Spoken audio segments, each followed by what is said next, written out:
ए बबीता रानी, ए सरिता,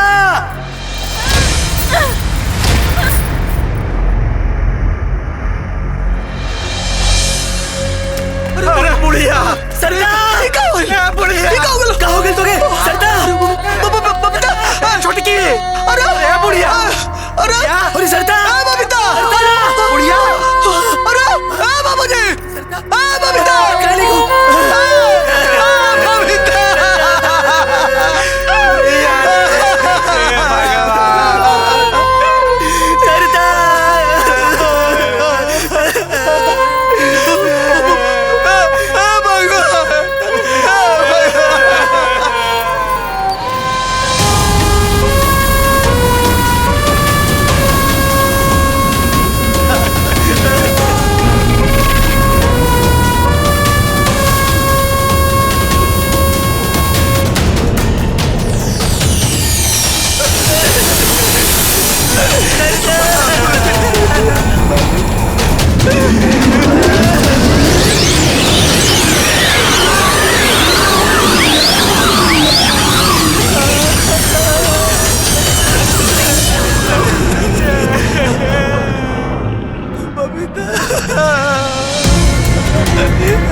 तीनों आत्मा के कहाँ ले जाए के बा?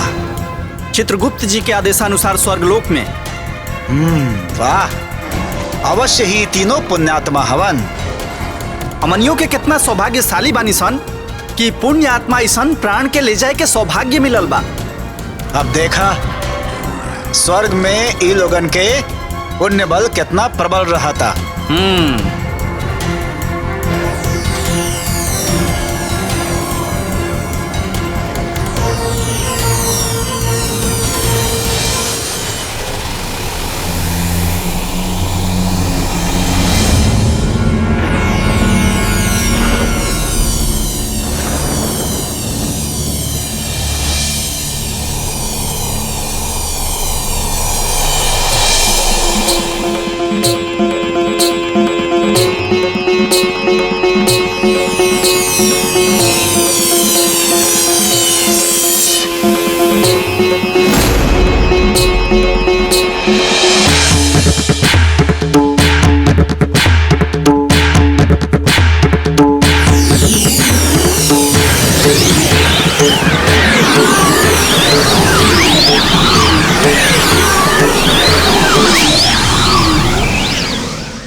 प्रणाम देवर्षि।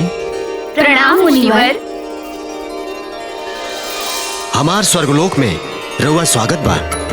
हम तो अपना भ्रमण मार्ग पे रहनी है, लेकिन देवराज राहुल जोनी स्वर्ग लोग बाटे ओकर अद्भुत छटा अलौकिक दृश्य हमरा के अपना और आकर्षित कर लिया। चली यही बहाने राहुल दर्शन के सौभाग्य तो प्राप्त भइल। हे देवर्षि, हमार स्वर्गलोक के बारे में रउआ के तो मालूम बा। तीनों लोक में सबसे मनमोहक हमार स्वर्गलोक बा। वाह, यहाँ के पेड़ पौधे, नदी, तालाब, गीत संगीत, चारों तरफ पुष्प, इतना मनमोहक दृश्य। और देवर्षि, रउआ तो जनते बानी कि समस्त देवता लोग एजा निवास करेलन और आज तक इस स्वर्गलोक के सुख और शांति भंग ना के पौलस।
प्रणाम प्रणाम बाबूजी। खुश रहा। अरउओ के प्रणाम। अरे हम विदाई करावे आइल बनी। एकरा घरे के विदाई करावे आइल बड़ा। दोनों घरे विदाई करावे आइल बनी। हमार बेटी है तू कौड़ी के फटीचर मामा के साथे ना जाई। ए ड्राइवर साहब, तू हो कान खोल के सुन ला। हमार भागिनी ये लोला खंटोला के बेटी के साथ ना जाई। अरे केकर बिटिया केकरा साथे जाई केकरा साथे ना जाई हमके का पता। हम मलकिन के फोन लगाओ तनी उ खुद क्लियर करी है। हाँ लगावा फोन। लगा फोन।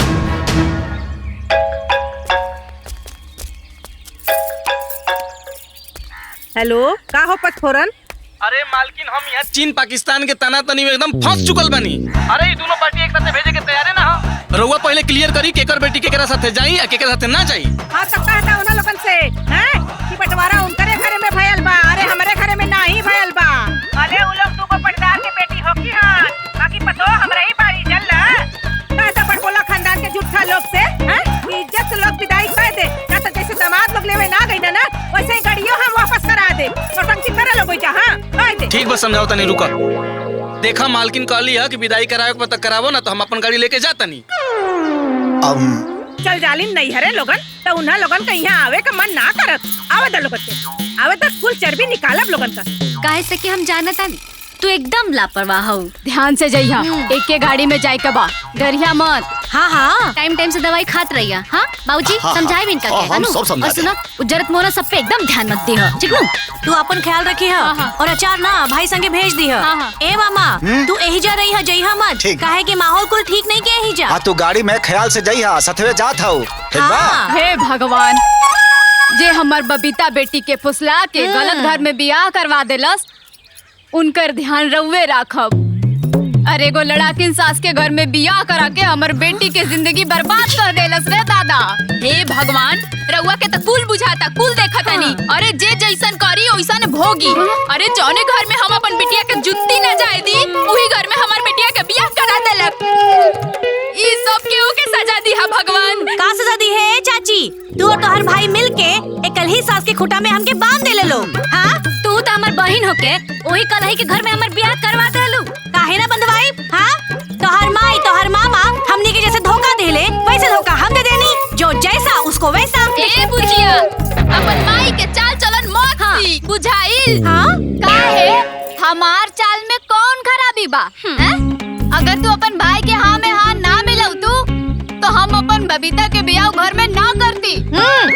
अरे तोरे चलते हमार बेटी उ घर में गईली। अरे जी हम ऊपर झापर देख के हो में हम मिला देनी हो ठीक बा। भीतर के जानता कि सास कैसन बा ससुर कैसन बा ये करन दिखाता ई कुल। अरे राउर बेटवा सुरेंद्र और राउर भाई देखे गइल रहलन नो। अरे उनहु के ना बुझाइल और हमरा के और हमर भाई के दोषी मत बनाओ ठीक बा।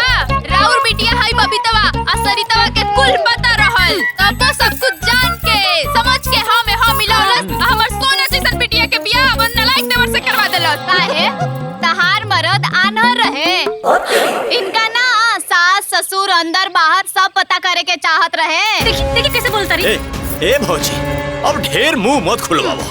हैं हई तहार बेटी हमार बेटी के जीवन के साथ जवन कैले भी अनु वो दुश्मन भी ना करी। ढेर ना आज जौन तोहार मेहरारू और तोहार सास जौन के लिए भी आऊ केहू अपन परिवार के साथ ऐसा करेला का हो बोला। ए मामा तू तो मते बोला, तोरे से हमरा नफरते हो गइल बा। तो हमनी के कौन सा दोवन लोग से मोहब्बत हो गइल बा? बस करा चुप रह तू लोग, बहुत हो गल तोहर लोग के नाटक नौटंकी। चले पता चलो ना तो अपन गाड़ी लेके चल जाई। अरे चले के बाहर चलो तनी जवाई।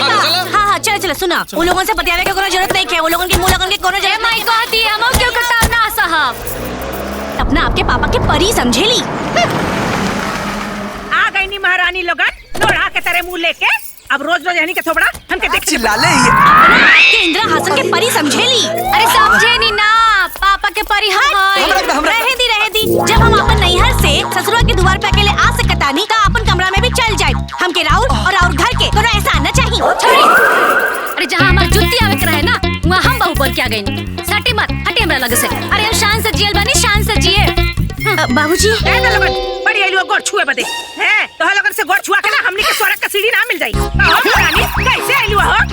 आवा के ता ना आलू बड़ी नाटक में लगा लोगन। आ तू हो हंसा तो तू बड़का खानदान से आलू बड़की बिटिया अखिया फोड़ी दे कबूतर। हैं जाकर कुल पड़ता रखा जग मजा हो बच्ची हाँ? तू कहाँ से रे हाँ?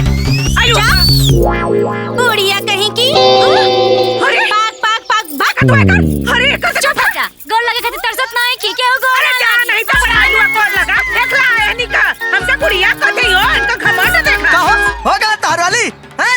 मिल गई करे जाके ठंडक। अच्छा हो तोहनो लोगन के बोली आओ लगल का हो हाँ? बड़ा मेहरी वाला हो गईला लोगन हो दादा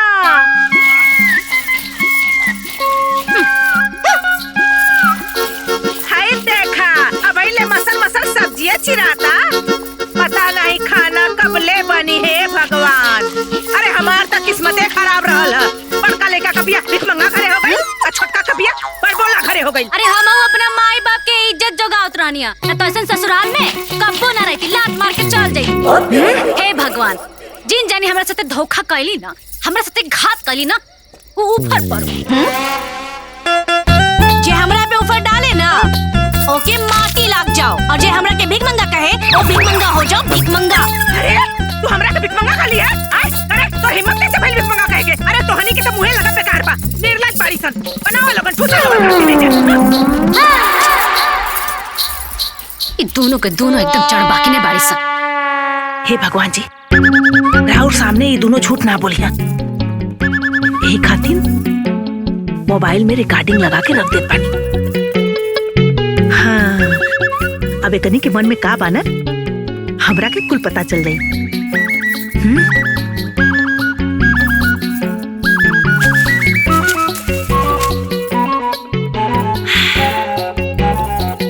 हे भगवान रहुआ तो कुल जनते बानी यानी कि हमार चुप जिया दे बाड़ी। भगवान जी एकनी के उठा ले मादी एकनी के हम ना राहुल के 21 रुपया के लड्डू चढ़ाए। हाँ भगवान जी मान जी भगवान जी।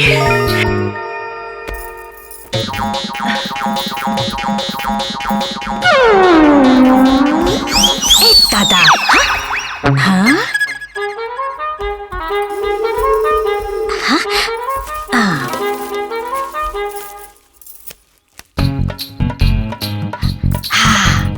रिकॉर्डिंग तो चालू बा। भगवान जी के सामने बुढ़िया झूठ ना बोली हुई है। हाँ? आवाज भी रिकॉर्ड हो गई बा। अब बस वो छटंकी के मन में का चल रहल बा वो जाने के बाकी बा।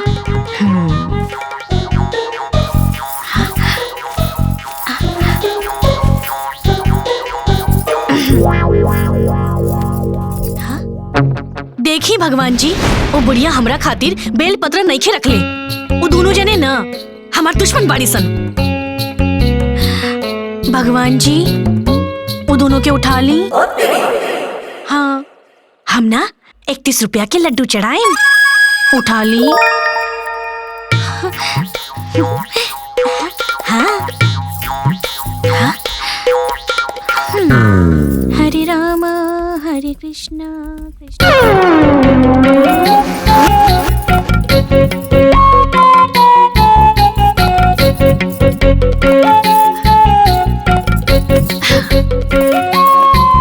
जय हो भगवान जी। ये दोनों हमरा बारे में का सोचो तारी सन सोच के प्रति सच्चाई अब ये मोबाइल में खुली। जय हो भगवान जी। हाँ? हाँ?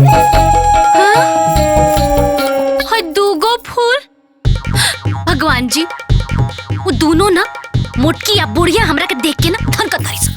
हाय देखी ना दूगो फूल छोड़ले बाड़ी सन हमरा खातिर पूजा करे खातिर।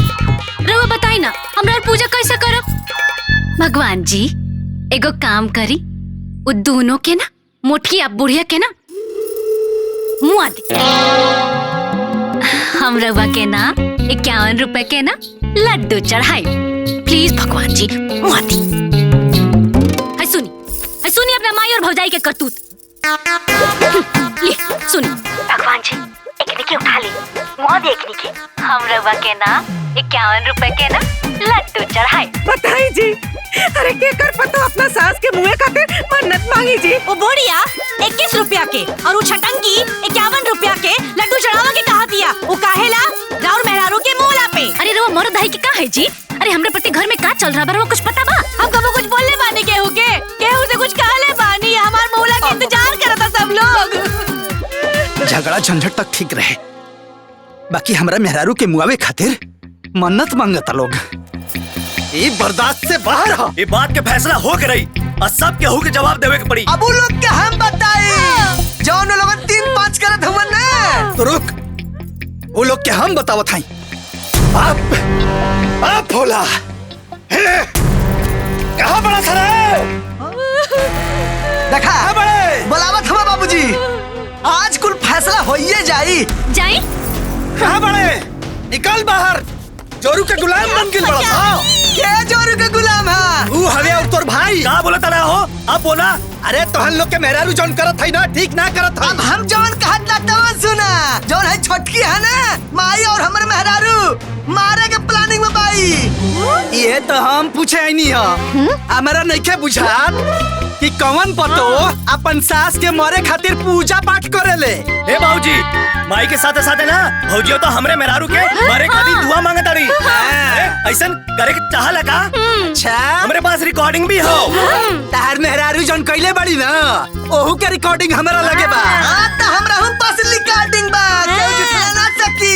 अच्छा, तो हम लोग के मेहरारू के पोल खुल गई। हम माई के पोल खोल दे। अरे मौका, तो हनी के मेहरारू ना हमार बुढ़िया के पैर के धूलो ना है।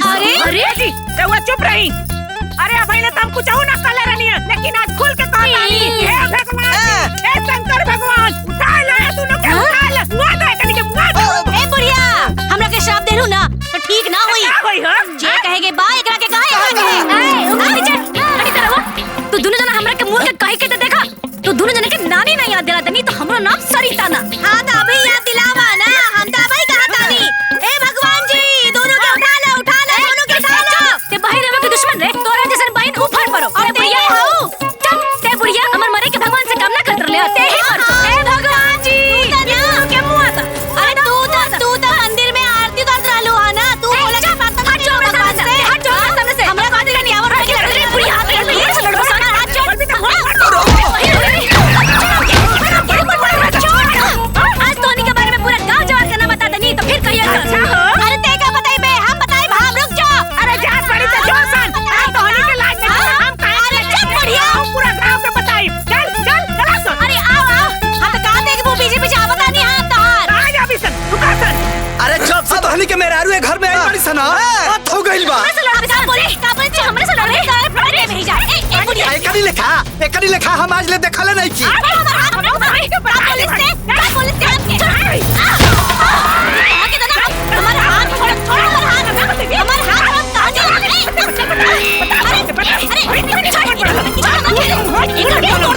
आज तो सब फैसला हुई है कि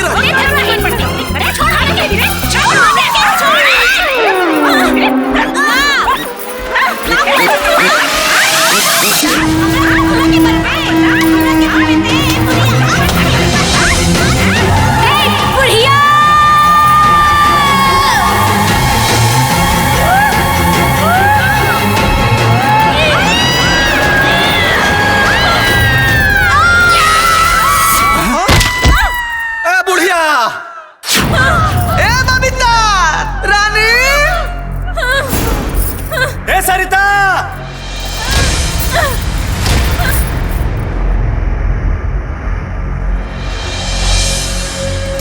अरे बुढ़िया सरिता बुढ़िया क्या हो गया तुझे सरिता छोटकी अरे बुढ़िया अरे सरिता बुढ़िया अरे बाबूजी बबीता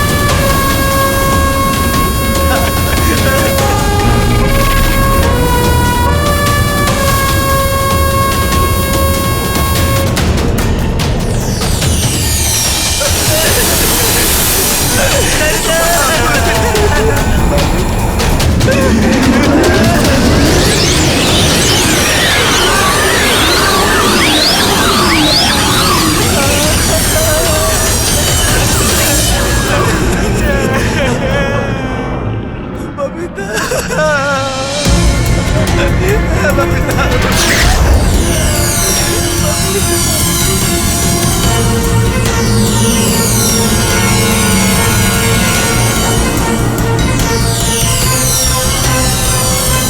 तीनों आत्मा के कहाँ ले जाए के बा?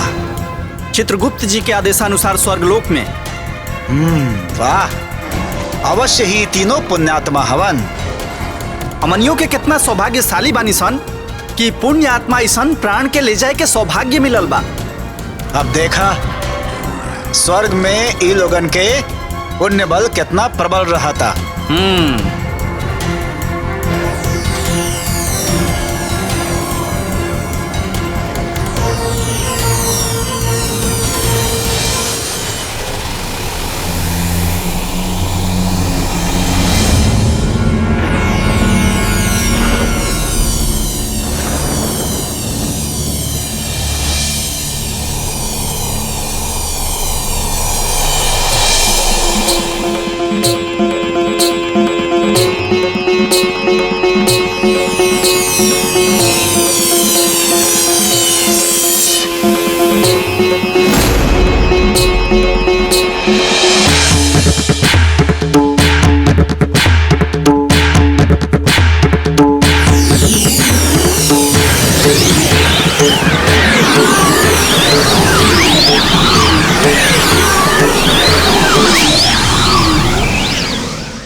प्रणाम देवर्षि। प्रणाम मुनिवर। हमार स्वर्गलोक में रउआ स्वागत बा। हम तो अपना भ्रमण मार्ग पे रहनी है, लेकिन देवराज राहुल जोनी स्वर्ग लोग बाटे ओकर अद्भुत छटा अलौकिक दृश्य हमरा के अपना और आकर्षित कर लिया। चली यही बहाने राहुल दर्शन के सौभाग्य तो प्राप्त भइल। हे देवर्षि, हमार स्वर्गलोक के बारे में रउआ के तो मालूम बा। तीनों लोक में सबसे मनमोहक हमार स्वर्गलोक बा। वाह, यहाँ के पेड़ पौधे, नदी, तालाब, गीत संगीत, चारों तरफ पुष्प, इतना मनमोहक दृश्य। और देवर्षि, रउआ तो जनते बानी कि समस्त देवता लोग एजा निवास करेलन और आज तक इस स्वर्गलोक के सुख और शांति भंग ना के पौलस।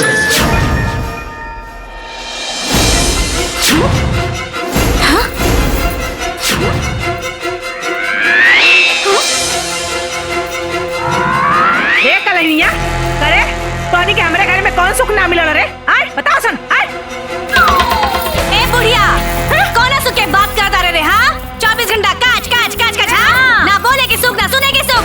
करे कलहिनिया, आय तोहनी बोला लाग कर भी सब त ना बोला तोहनी के। अरे तोहनी के बात सुन सुन के हमार कपाट पाके बरे। हां बड़की एक बड़ी। बाप रे बाप, बोलऊ में पाबंदी लग का है दादा। सात झाड़ू से बाहरी सब साथ के और ऐसे ससुराल के। अच्छा त हम झाड़ुआ लेके पहाड़ पे चल लू। अरे चुप हो जा।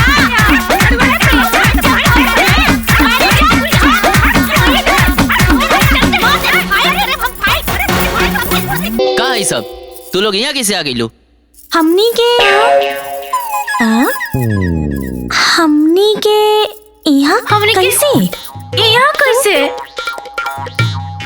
ई कौन जगह है? स्वर्गलोक। हाँ? स्वर्गलोक? माने हमने के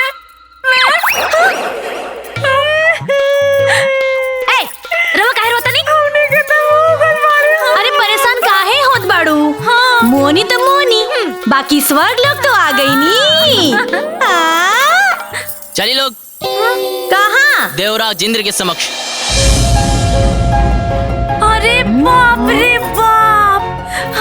बाप रे, कितना बढ़िया लागता, सुंदर लागता। अरे बाप रे। हाँ, ये लोग क्या? देवराज इंद्र पधार रहल बानी। इंद्रदेव जी। शाकाकारं भुजगशयनं पद्मनाभं सुरेशं विश्वाकारं गगनसदृशं मेघवर्णं शुभांगं।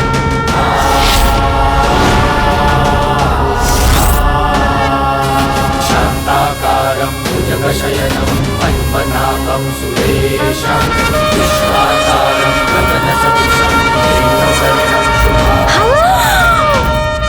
अरे बाप रे बाप, इंद्र भगवान जी। ओ पहले तो हम खाली पूजे पाठ में सुन ले रहनी हम, आज तो साक्षात दर्शन हो गई। अरे बाप रे बाप, कतना गोर बानी, कतना सोना पहिर ले बानी। वाई रे वाई। प्रणाम इंद्रदेव। अरे बाप रे बाप, खाली है ऊपर से नीचे तक सोने हो रहा था। अरे बाप रे बाप। इंद्रदेव जी, इंद्रदेव जी, इंद्रदेव जी, प्रणाम इंद्रदेव जी।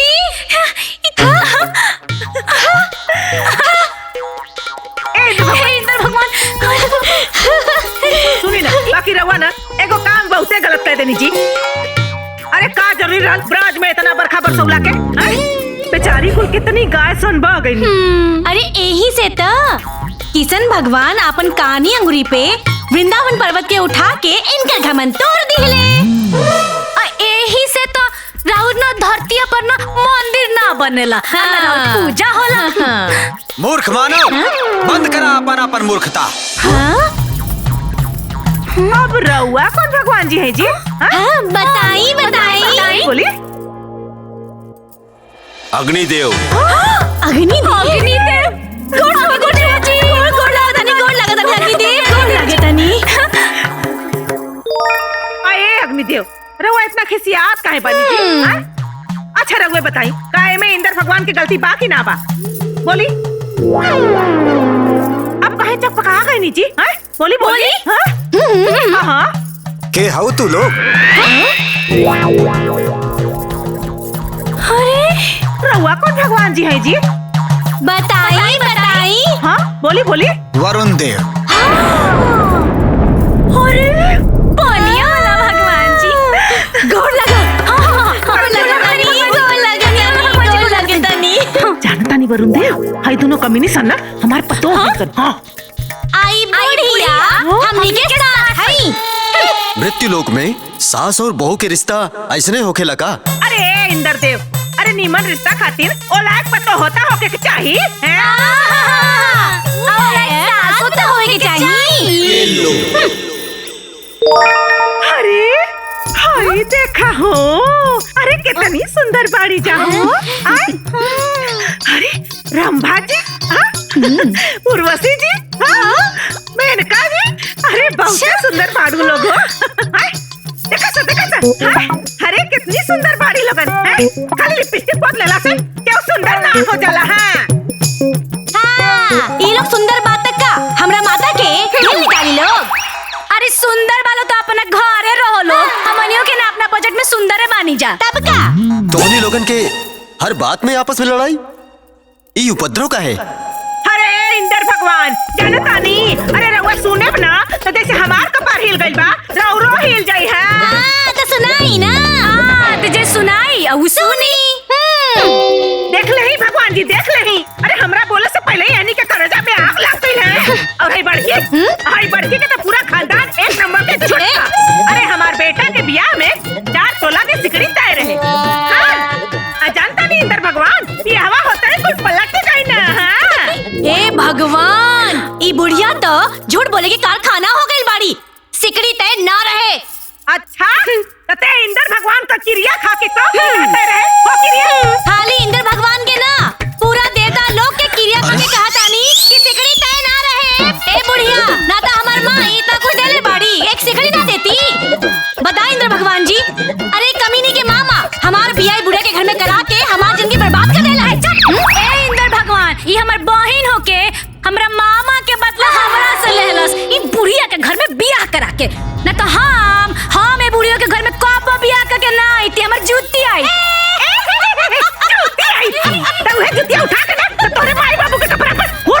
कह दे तनी हमरा माई पर मत जाइहा। मत जाइहा कह दे तनी। तो मुंह फोड़ देता। शांत शांत शांत। हमरा के ई ना समझ में आवता कि तोहनी लोगन के स्वर्ग लोक में आगमन कैसे भइल है। अरे इंद्रदेव, अरे हमने के तो इंसान बानी जा। इतना रहुए न बताए कि हमने के एजा कैसे है नीजा। हाँ? ऐसा दानव प्रवृत्ति आत्मा स्वर्ग लोक में रहे के लायक नहीं खे।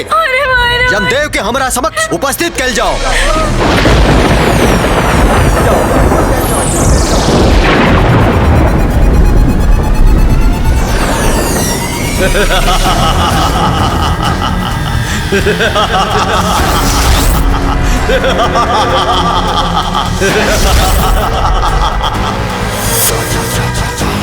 चित्रगुप्त जी लिखे, रमेश नाम के एगो व्यक्ति रहे। वो बहुत उदंड रहे। ओकर उदंडता से ओकर पिताजी ओकरा से बहुत ज्यादा परेशान रहा। ओकर पिताजी माई ना।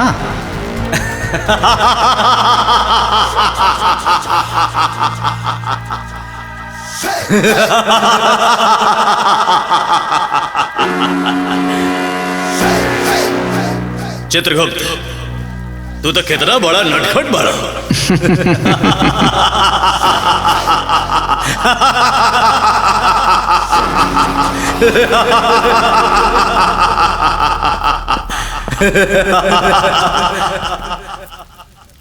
यमदेव के जय हो। यमलोक में तुहार स्वागत बा मातली जी। बहुत बहुत धन्यवाद यमदेव जी। एजा आवे के प्रयोजन बतावा। देवराज इंद्र जी रुआ के यथाशीघ्र बुलावले बानी प्रभु।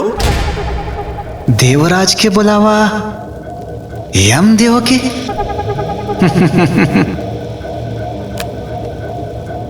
सुन के चित्त प्रसन्न हो गए। अब प्रस्थान में विलंब का है। अब प्रस्थान में कोनो विलंब ना हो चित्रगुप्त। अब हमने अभी के अभी प्रस्थान करा। जवन आज्ञा यमदेव जी। इंद्रदेव के द्वारा राहुरी निमंत्रण के बारे में सोच के हमारा मन में बहुत कौतूहल होता। ये कौतूहल के कारण लागा था कि इंद्रासन में रवो आसन लागी। इंद्रदेव के समस्त देवगढ़ में रवो गिनती हुई प्रभु।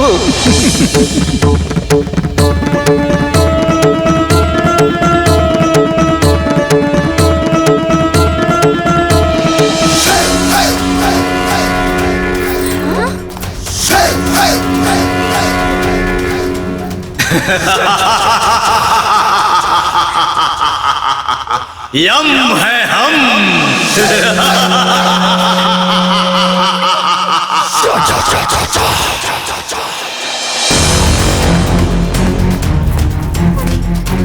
प्रणाम यमदेव। देवराज इंद्र के प्रणाम।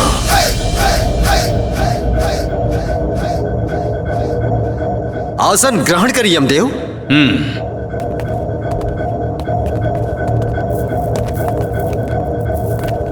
देवराज इंद्र, हमारा के देवलोक में बुलावे के कारण हमरा स्वर्ग लोक में विपदा पड़ल बा यमदेव। विपदा? ओह, कौन ऐसा असुरी शक्ति बा जवानी करे के दुस्साहस कैलाश? ये तीनों मानव आत्मा यमदेव। और हमरा ये नहीं के समझ में आवत कि तीनों मानव आत्मा के स्वर्ग लोक में प्रवेश कैसे भइल। ये जरूर कोई पुण्यात्मा लोग हुई देवराज। ये पुण्यात्मा हुई है चित्रगुप्त जी। जब से ये लोग स्वर्ग लोक में प्रवेश कैले बा तब से पूरा स्वर्ग लोक में उथल पुथल मच गइल बा। चारों तरफ अशांति फैल गइल बा। ना ना यमराज जी, एमे हमार कौनो दोस्त नहीं के। हाँ, हम सच कहता नहीं। एमे कोई दोस्त ना। हाय हाय दोनों कलहिन के बा। हाँ, ये नहीं के बा। ए झूठी, एक नंबर के झूठी। ना यमराज जी, ए बुढ़िया एक नंबर के झूठ बोलता रही। हमार कोनो दोस्त नहीं के। सारा दोस्त ना इन आगे लोग के बा। ना ना यमराज जी, हम अपना माई के क्रिया खा के कहतानी हमार कोनो दोस्त नहीं के। सारा दोस्त ये दोनों पगलटवा सन के बा। का कलिया का? ए हमरा के पगलटवा कलिया? और खानदान पगलटवा। हाँ। अच्छा, तू हमरा के काला ही कबू पगलेट कबू तो हम तोरा के छोड़ दे। हम ना कहब, हमहू कहब। हां, तो लड़ाकी लोग के सुगा गाय ना नु कहाई। अरे बाप रे बाप, चलानी हो से सुपावा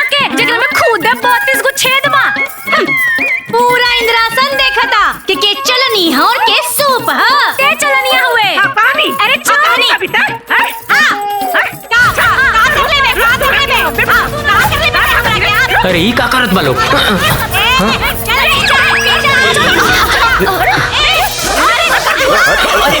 ये सब कहाँ है बा? अरे रुका इन लोग के। अरे अरे अरे ई का हो रहा बा?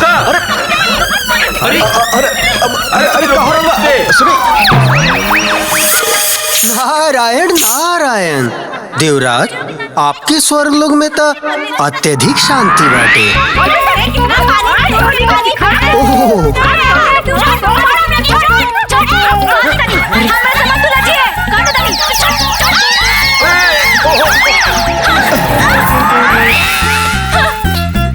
नारायण नारायण देवराज, ये सब का हो रहा बा?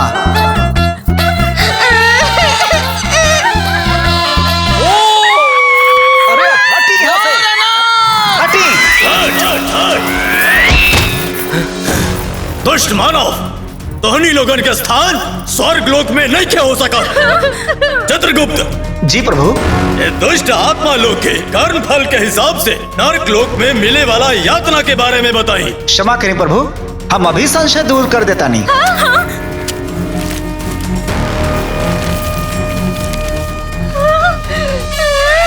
लेखा मिल गई प्रभु। कर्म फल के हिसाब से इन लोगन के स्थान नरक में बा। इन लोगन के यहाँ आगमन कैसे हो गए चित्रगुप्त जी? भूलवश देव। यथाशीघ्र तीनों के नरक लोक में भेज दिया जाओ। ये दुष्ट आत्मा के कर्म फल के हिसाब से नरक लोक में मिले वाला यातना देख के बताएं। जी प्रभु। प्रथम आत्मा राशि नाम चमेली, पुकार नाम सुथनी देवी, संबंध सास, कर्म फल के सूची, दोनों बहू के सतावल, बहुत सतावले बाड़ी। मन में दोनों के प्रति दुर्भावना राखल, हमरे प्रति स्वभाव में कर्कशा, विचार निम्न कोटि के, इनकरा के अत्यंत गरम तेल में तले के यातना दिलाई।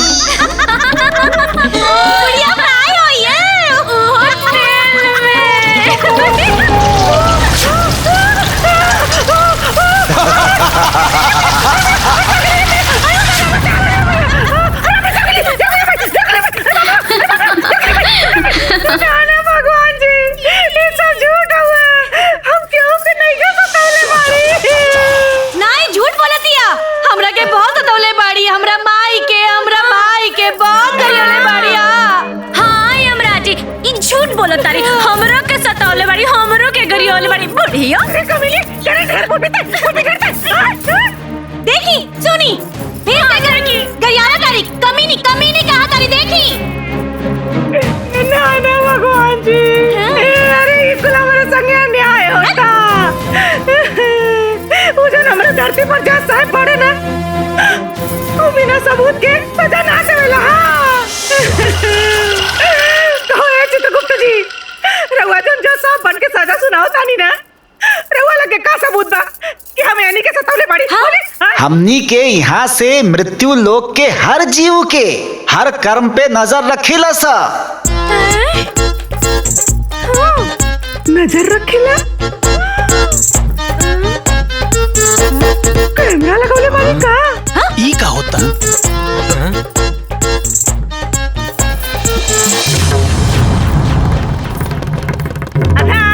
देखो मोबाइल तो हाईलाइट नहीं के?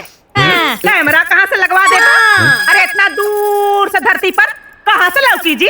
ज्ञानी मानव, अपन मूर्खता पूर्वक बात बंद कर। चित्रगुप्त, आगे के कर्म फल पढ़ी और नरक लोक में मिले वाला यातना के बारे में बताई। जी। द्वितीय आत्मा राशि नाम पिंकी, पुकार नाम बबीता देवी, संबंध बड़ी बहू, कर्म फल के सूची, सास छोटी बहन के सतावल, दोनों के प्रति दुर्भावना राखल, विचार एकदम निम्न कोटि के, एकदम निम्न, एकदम के। इनकरा के खौलत गरम पानी में यातना दिलाई। अंडा नियन खुद खुद बुलाई बू।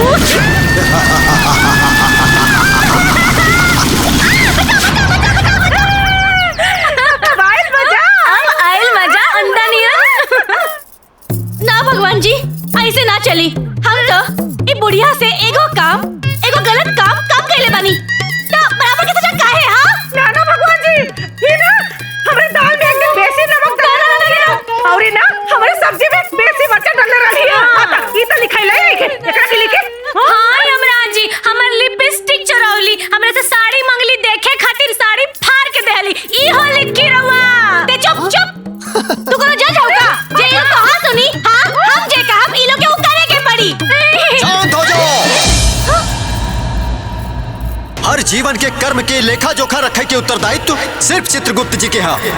तू लोग निर्णय नहीं के ले सकत। तो ठीक बा, रउआ हमरा खातिर एगो वकील बुला दी। अब उहे हमरा तरफ से बहस करी। असंभव। चित्रगुप्त जी हमदेव। अगला यातना के कर्म फल के हिसाब से ओके नरक लोक के यातना बताई। जी प्रभु। तृतीय आत्मा,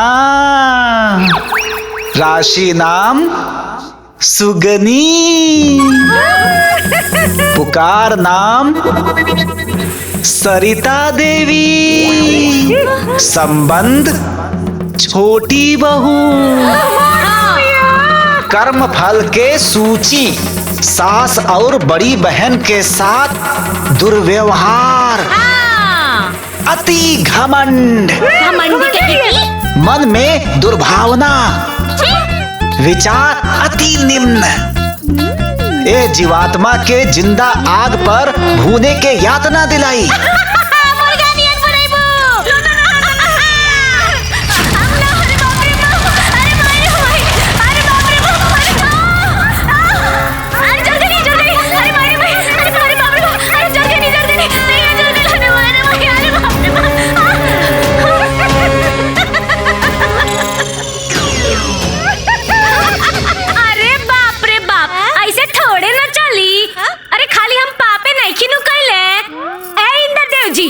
सुनिए मत बात, हम पुण्य भी कैले बानी। 8वां में जब पढ़त रही ना तब बाहुला कैनी एक।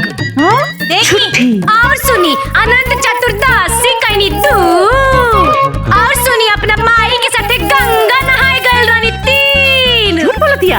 इतने ना ब्याह के बाद ना हर साल तीज करत रही। 4 गो पाप और 4 गो पुण्य। 4 में से 4 गए। हाँ 4 में से 4 घटा दी, बचल 0। पाप और पुण्य बराबर। हिसाब क्लियर। हाँ सत्य कथन देवी देवराज, सत्य कथन। अच्छा हो रे झूठी रे करे और जब तिजिया बुक कर रही अच्छा अपन मरद से झगड़वा कैले रही तवन नाम में जोड़ाई है। हम कहनी कि तू कहले। अरे बाकी के बात हमरा से सुना। अच्छा हम बतानी।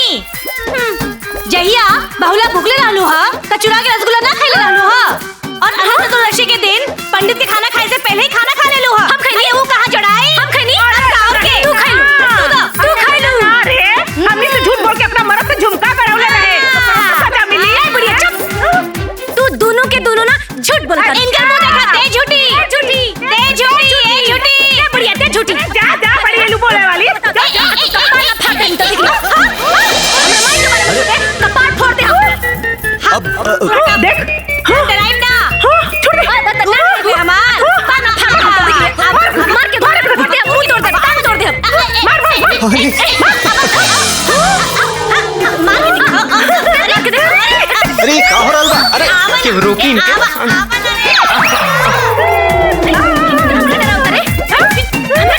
मुंह तोड़ दे भाग।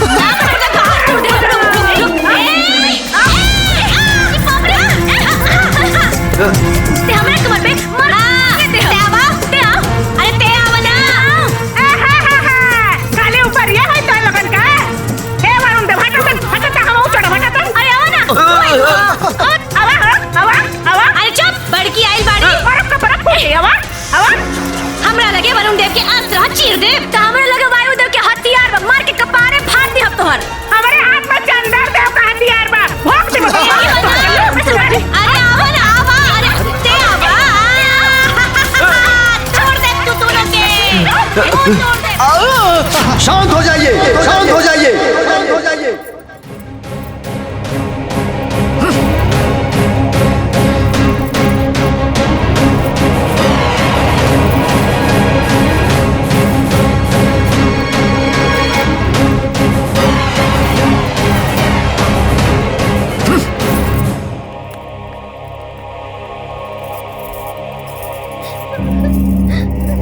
तोहनी के कारण भइल है ई सब। तोहनी के कारण, तोहनी के कारण, तोहनी के कारण। बंदी बना लाई लोग के।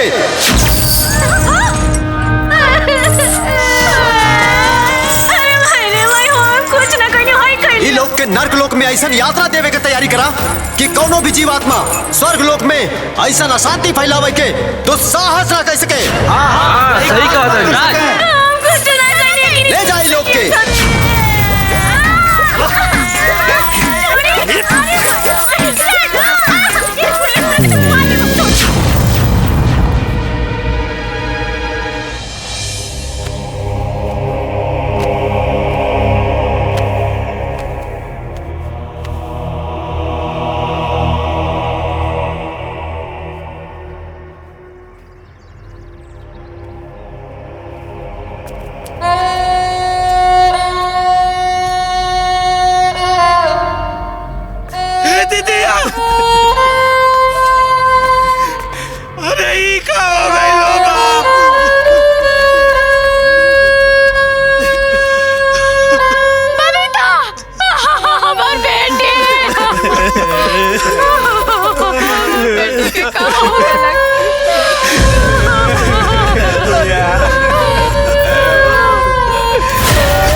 भगनी के मार के सुता दले बड़ा ड्रामा करता सन।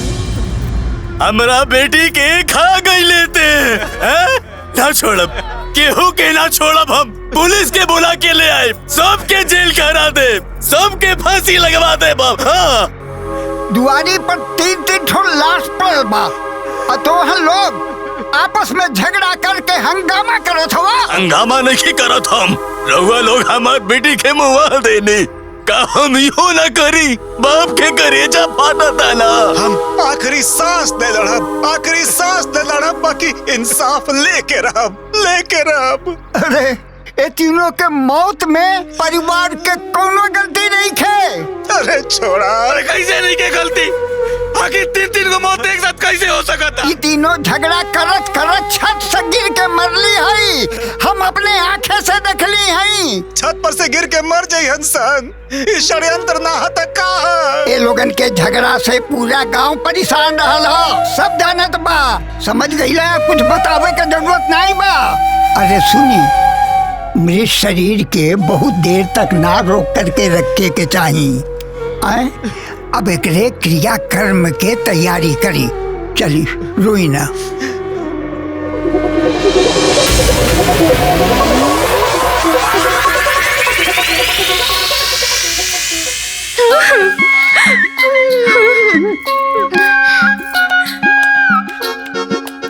ए अम्मा, अम्मा, अम्मा जी, सुनत नहीं की का? अम्मा जी कह रहलू लोगन, तोहा लोगन के फटीचर मुंह से ना अम्मा जी निक नहीं लागत। दुश्मनवा कहा लोग, दुश्मनवा। ए दुश्मनवा, बोल दुश्मनवा। देखा ई ना हमनियों के आखिरी मिलन बा। हाँ, आखिरी प्यार बा, आखिरी दुलार बा। एकरे बाद तो हमनियों के करनी के हिसाब से ना नरक में फल भोगिए के बा।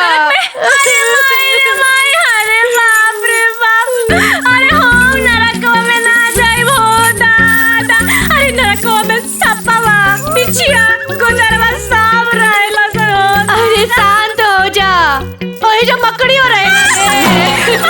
अरे बाप रे बाप। चुप शांत रहो।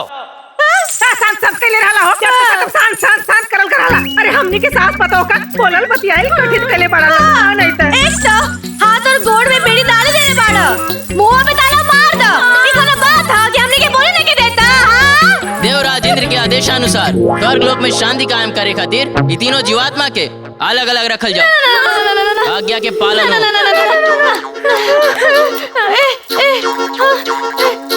ए दुश्मनवा। कौन दुश्मन? अरे अभई हमनी के अपना में एकता बना के नु रखे के बा। अगर ई हमनी के सास बहू के अलग अलग कर दिया सन तो हमनी के सास बहू के पार्टी कमजोर ना हो जाई। ऐसे कहता नहीं माफी मांग लेवे के। अरे मांग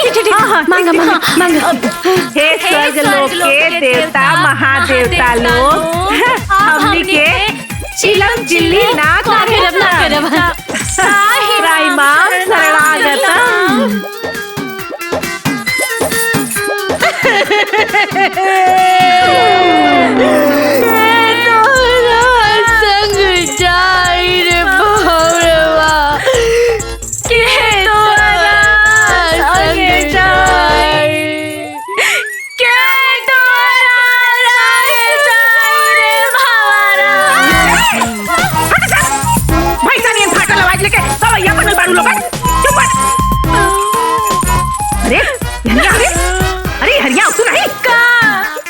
हम तीनों जने मिल के पड़ी इंद्र भगवान से माफी मांगे खातिर कहे चल के इंद्र भगवान के फुसलावल जाई। हे सिपाही जी हमने के ना इंद्र भगवान से मिले के बाद वो अभी क्या अभी अभी ठीक बा।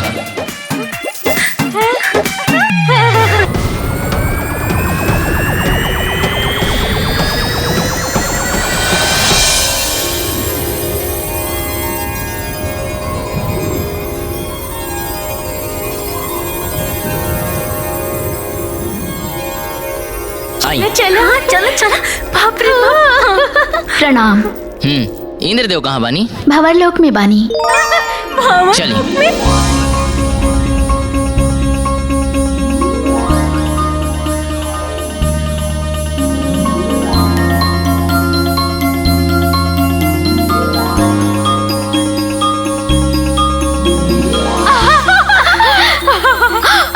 प्रभु वो देखी।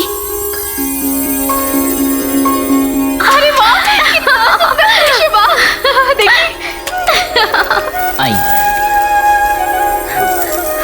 देवराज इंद्र की जय हो।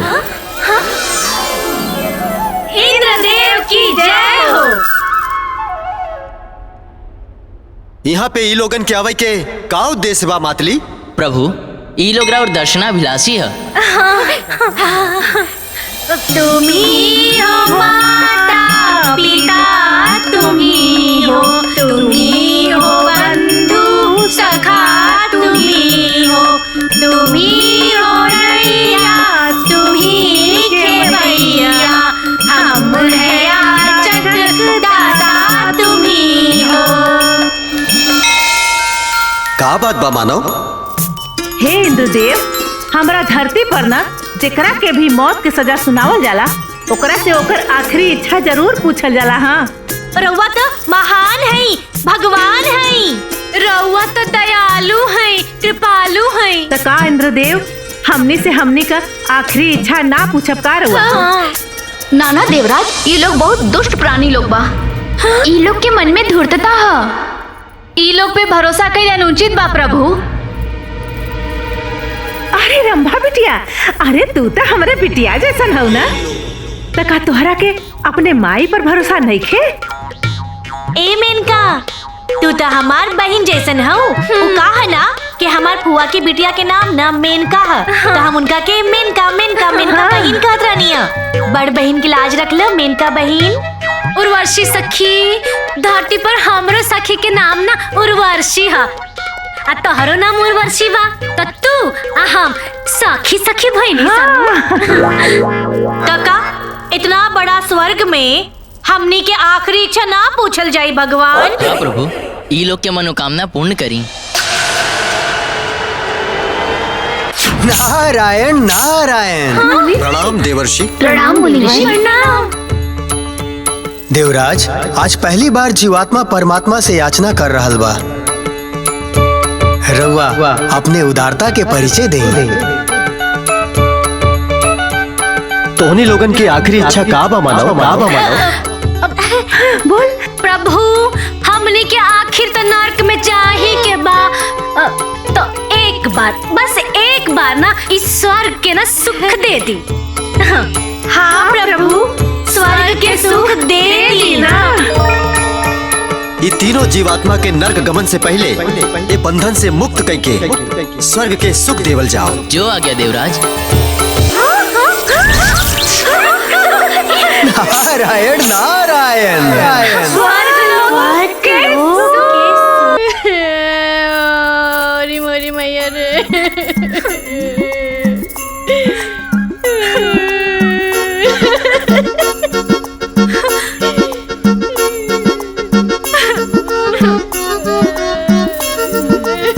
अब तो हनी फटीचर नियन मुंह बना के का बैठल बाड़ी रे?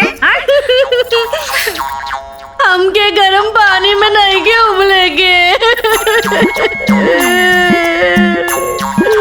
और तेरे हमके मुर्गा नियन फराई नहीं के होके के।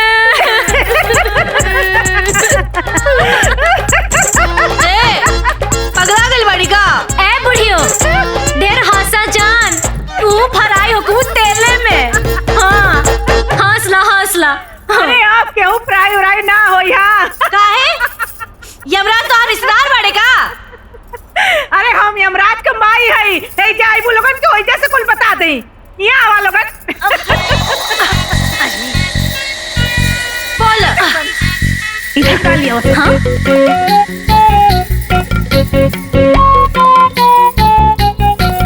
है ना?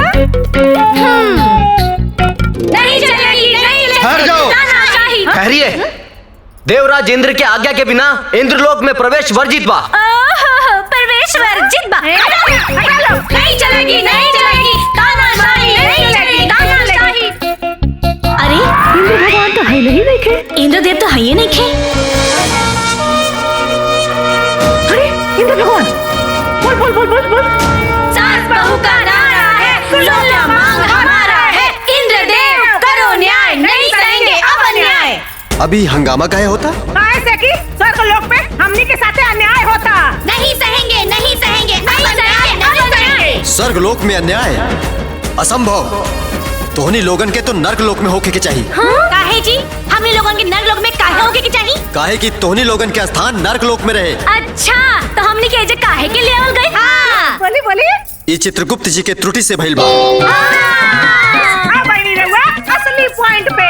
तो जब गलती चित्रगुप्त जी के बा, तो हमनी के सजा काहे मिली? बोली बोली। हम तीनों जने सोच विचार करके फैसला कैले हई कि हमनी के नरक लोक नहीं के जाए के। नहीं सहेंगे, नहीं सहेंगे। अब अन्याय नहीं सहेंगे। जिसकी गलती उसे सजा दो। चित्रगुप्त को जेल भिजवा दो। हम जीवों को नहीं सताओ। चित्रगुप्त को शीघ्र हटाओ। ये अनुचित है। ये उचित बा। अरे तू लोग तो स्वार्थी जीव बाड़ा।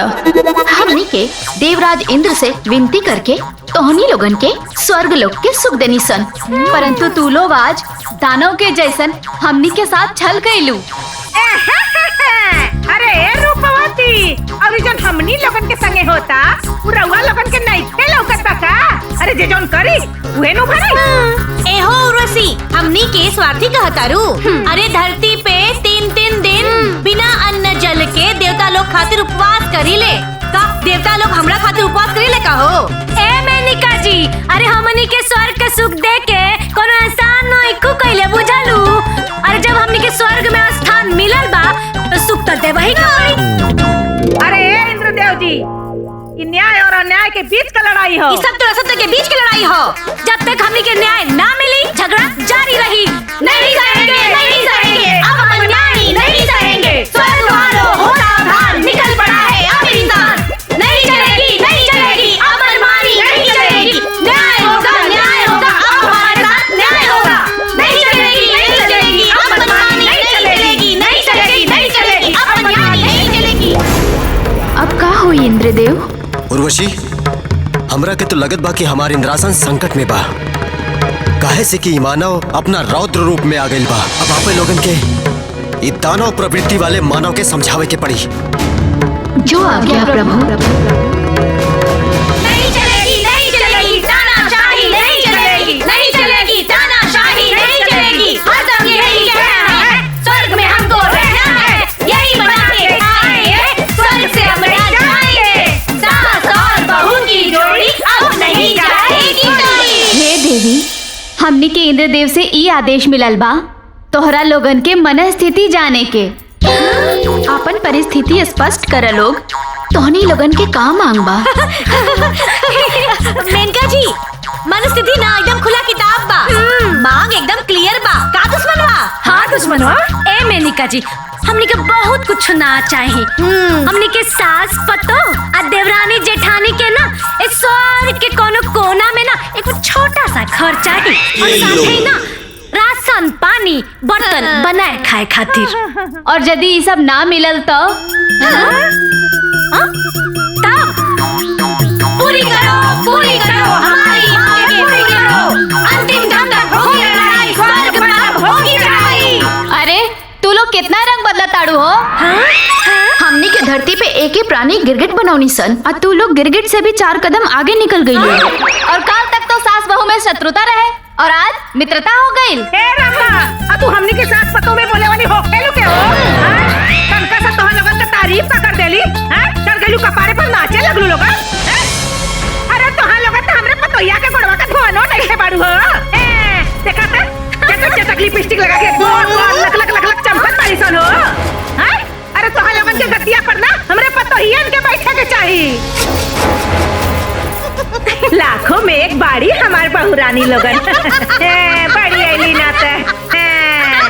ए दुष्ट प्राणी, तोनी के स्वर्ग लोक के अप्सरा के अपमान कइले बाड़ू सन, एकर दंड अवश्य मिली। अरे क्या बड़ी दंड देवे वाली भइल बाड़ू? दवासन पूरी करो हमारी मांगे पूरी करो हमारी मांगे करो। शांत देवियों शांत, अपना क्रोध पे काबू रखा लोग। ना इंद्रदेव, ई मृत्यु लोक के तुक्ष जीवन आत्मा स्वर्ग के अप्सरा के अपमान कइले बाड़ी सन, अपन हर धर्म के चरम सीमा पार कइले बाड़ी सन। ई अपमान के घूंट पी के अब हमनी के एक पल भी इंद्रलोक में नहीं रह सकत। हाँ देवियों, तोहनी लोगन के अनुपस्थिति से ई इंद्रलोक एकदम सूना हो जाई। अपना मन से इस साधारण मानव के प्रति ई दुर्भावना त्याग डालो। असंभव इंद्रदेव, जब ले निर्लज्ज प्राणी स्वर्ग लोक में रहिए सन, हमनी के स्वर्ग लोक के त्याग करनी सन। देवी हमारी बात सुनी, इंद्रलोक में बहुत बड़ा संकट आइल बा, ठहर जाए लोग। पहले तो स्वर्ग लोक पर केवल दानव से भय रहा, अब तो मानव से भी भय हो गइल बा। नहीं चलेगी तानाशाही नहीं चलेगी, नहीं चलेगी तानाशाही नहीं चलेगी। रुका लो। काहे रोकबा लगन हो? यम लोग है यम लोग। हाँ, तो हम का कहने की हमार नैहर है। हमके यमराज जी से बात करेगा। हटो लोग, दुश्मन पार्टी लोग। नहीं चलेगी गुंडागर्दी नहीं चलेगी।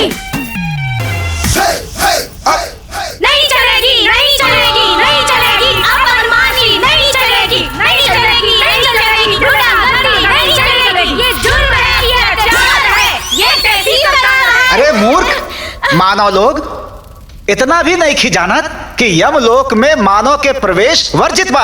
अच्छा जी, काहे वर्जित बाजी? रउआ लोगन के जबे मन होला तबे हमरे धरती लोक पे टपक पड़ी लजा। तो हमनी के काहे नहीं किया सके जा? बोली।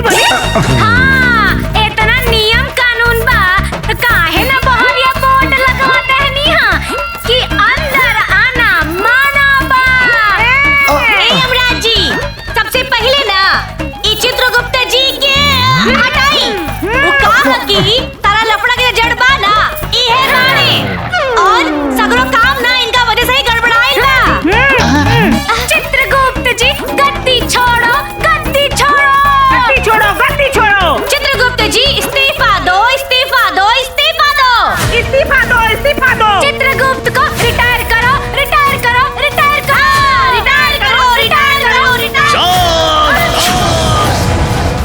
अब अगर तू लोग और हुड़दंग मचैलू तो तोहनी के नरक के कठोर से कठोर यातना दिहल जाई।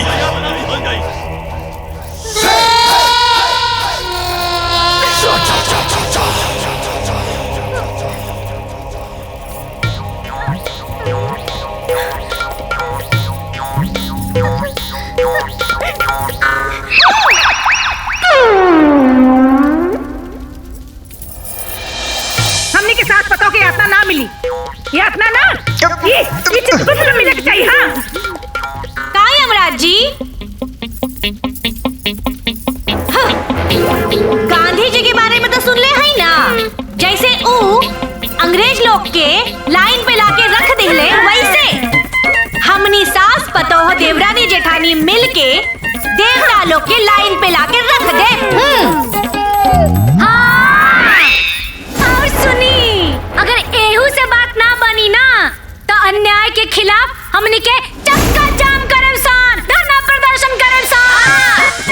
दुश्मनों आगे बढ़ो, नहीं चलेगी, नहीं चलेगी तानाशाही, नहीं चलेगी, नहीं चलेगी, नहीं चलेगी तानाशाही, नहीं चलेगी, नहीं चलेगी तानाशाही, नहीं चलेगी, नहीं चलेगी, नहीं चलेगी अब मनमानी नहीं चलेगी, नहीं चलेगी, नहीं चलेगी तानाशाही, नहीं चलेगी। अरे चलो ना, अरे बहुत देर लोग बाड़े चला। नहीं चलेगी तानाशाही, नहीं चलेगी, नहीं चलेगी, नहीं चलेगी तानाशाही, नहीं चलेगी, नहीं चलेगी, नहीं चलेगी अब मनमानी नहीं चलेगी। ये लड़ाई जारी है, सास बहू की बारी है, स्वर्ग में सब कुछ आर होगा, सास बहू का राज होगा, सास बहू की बड़ी लड़ाई नहीं चलेगी अब मनमानी।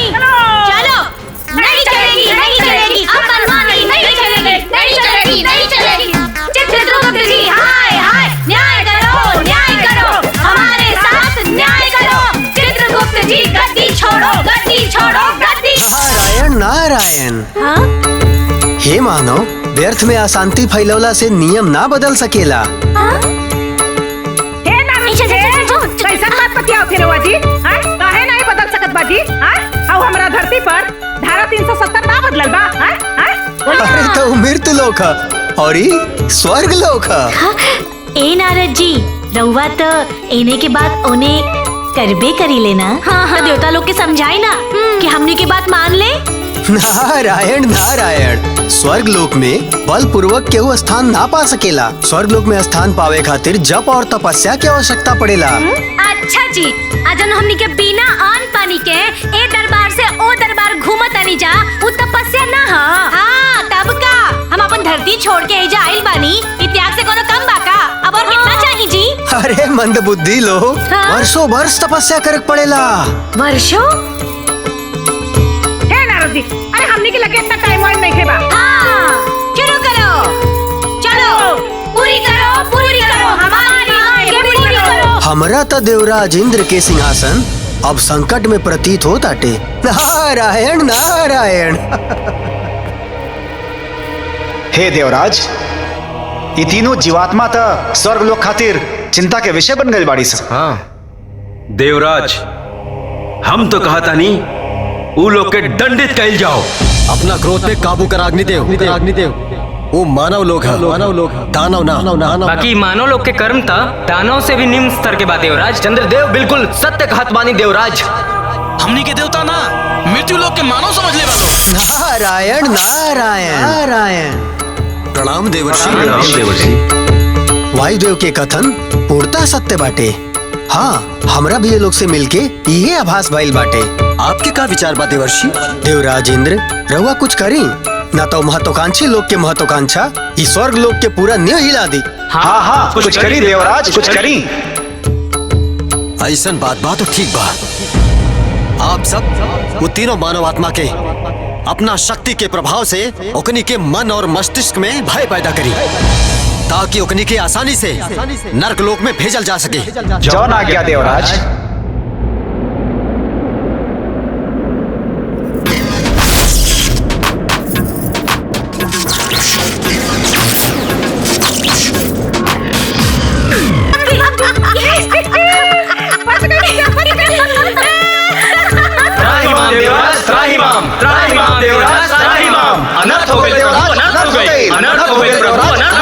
अनर्थ? अनर्थ हो गए देवगण? कदाचित जौन संभव ना रहे वो संभव हो गए देवराज। अर्थात वो दोनों साधारण मानव नहीं थे प्रभु। ये कैसे प्रतीत भइल? हमनी के शक्ति के प्रभाव भी वो सब पे असफल हो गई। कहीं ओकनी के लगे असुरी शक्ति तो नहीं थे। नारायण नारायण। प्रणाम देवर्षि। देवराज इंद्र, अत्यधिक चिंता के लिए की आवश्यकता नहीं के। वो लोग भी साधारण मनुष्य है और स्वयं पवन पुत्र हनुमान उनका रक्षा करता ने। हनुमान? हाँ, भ्रमण करत हम स्वयं अपनी आंख से देख ले रनिया। लेकिन वीर हनुमान हमने के साथे ऐसा काहे कहले देवर्षि? अब एकर उत्तर तो स्वयं हनुमान जी ही दे सके ने। महावीर हनुमान के हमार बुलावा भेजल जाओ और हाँ, वो तीनों मानव के हमरे समक्ष उपस्थित किया जाओ। जय श्री राम।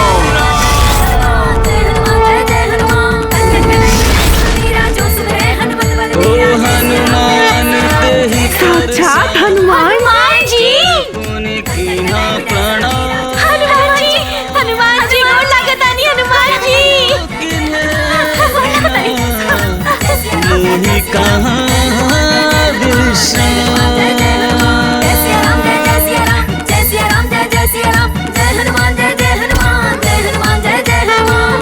सब देवगण के श्री राम भक्त हनुमान के प्रणाम।